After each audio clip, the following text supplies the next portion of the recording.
Good afternoon, everyone, and welcome to the final video of my series outlining the ownership of a 2011 E550 out of warranty.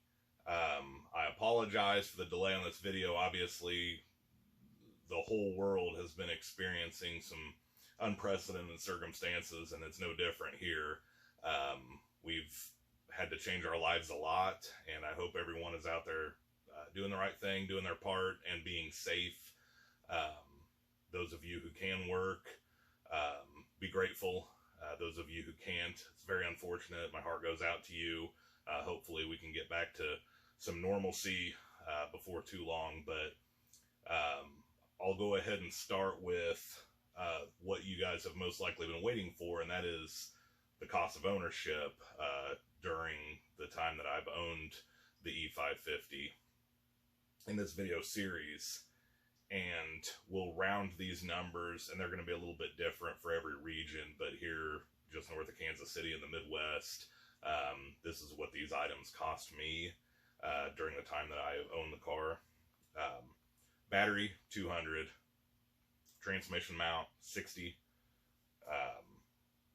3 oil changes, $30 total for the filters, $180 total for the oil, $210 total for 3 oil changes. It's synthetic oil. A lot of people go a year between oil changes with synthetic oil. It's not going to hurt anything to go more often. I prefer to go more often just to keep clean oil in there. It's not hard to do. It's not real expensive, so that's why I did 3 oil changes. $15 for the little mouse shaft replacement, $710 for tires, $400 for a transmission service, and the total for that is $1,595. What do these numbers mean to you? Maybe nothing, maybe everything. This is my experience. I know it's unique, but as we've talked about, one of the biggest fears with owning one of these cars is the cost of ownership. And is it going to cost you more than a Toyota Camry? Absolutely. But it also gives you a lot better driving experience, in my opinion, than a Toyota Camry. Toyota Camry is a great car, but we're kind of comparing apples to oranges. They are much lower maintenance, but the reason why they're lower maintenance is because they don't have the features like the air suspension, the massaging seat, so on and so forth, that make the E-Class great.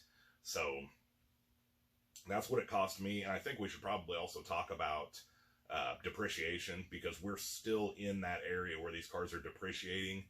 And if you plan on owning it short term, you're going to have to factor in some depreciation costs, but that varies region to region, and also varies depending on whether or not you plan to buy it retail and then trade it in, because there's a big gap there as well. But if you're willing to, spend that kind of money, it is a great ownership experience. And something else that I was asked in the comments section is what I recommend the car. Well, that depends on the buyer. It depends largely on the buyer. Are you the type of car owner who would be willing to do some of these things, when issues pop up? Are you willing to dig in, get your hands dirty, and try to troubleshoot and try to fix the problem yourself? Because you can save a lot of money doing it that way. I had a few problems, and had I just dropped it off at a Mercedes Benz dealership, it would have cost me 3 times as much to own. But if cost is no object, you're probably not looking at a used E-Class anyway. You're probably buying a new one. So I assume if you're looking at a used one, cost is a factor.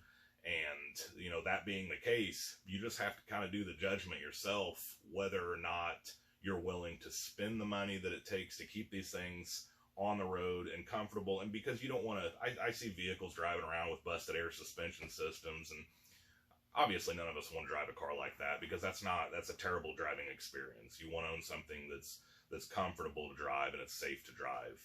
And that's why you have to keep these vehicles maintained, and they are more expensive to maintain than a more basic car like a Camry. So you're probably wondering about the thumbnail, and that is a little bit of a teaser to where I'm going to be going with this series. No, this is not a vehicle that I'm turning over to the stepson. This is more for myself and my girlfriend to enjoy going to car shows and stuff like that when we return to that, because right now it doesn't look like anything like that's going to happen in the near future. We have to get through this whole pandemic before, you know, we worry about that. But it gives me a little bit of time to do some work to this thing. And since this video series is about the E-Class, I'll leave it about the E-Class. But this beauty I just picked up, and this is going to be where we're going with this channel. So I have some things that I need to do. I know I have to go through the brakes. I know I have to go through the suspension. I have to do some things to this thing, but it's a beautiful car. It's a W108, and we'll talk about that in, you know, a later video. I'll do a video series on this, everything that I have to do to it. But right now, that's just a glimpse of where this is going.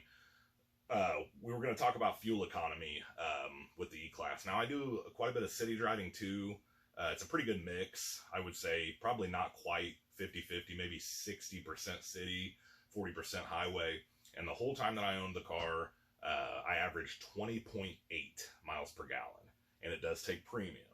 So it's not an economy car. It's not terrible, but that's something to think about too. What does premium cost where you live? Because it does require that. And it doesn't get real good fuel economy. But a vehicle with that kind of power and that kind of weight, you know, it's a 4,300 pound car.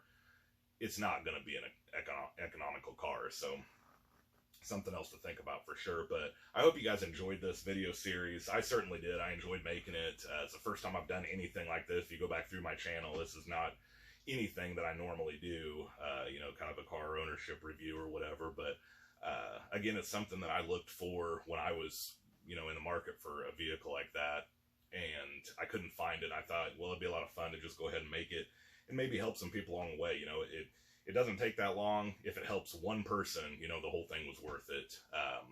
But the short answer on whether or not I would recommend the car it's not black and white. I'm sorry. It's just not. It's different than owning a Toyota Camry or something like that. So be prepared. You have to have a little bit of reserve money to take care of issues that might pop up, because repairs are expensive. A Toyota Camry doesn't have airmatic suspension. So if you have a problem with that, you have to be prepared to tackle it, or have the funds available to put it in a shop and have them take care of it, which is going to cost a lot more than doing it yourself. So, but again, I hope you guys all enjoyed this. It's been a lot of fun, and you know, don't unsubscribe just because this video series is over. If you're interested in Mercedes content, this W108, I have a feeling we're going to do a lot of videos on this. I don't know when. I've got to start digging into the brakes, and we're going to figure out why it's sat for a number of years. So we're going to have some things to do to get it safe, but it's a good platform, and it's going to be a lot of fun. And it sounds like we're going to have a lot of time to tackle that here in the garage and figure out what's going on with the brakes and suspension, get that all straightened out, and we will be driving a well-sorted W108 soon enough. So stay tuned for that. Can't tell you when, but soon enough.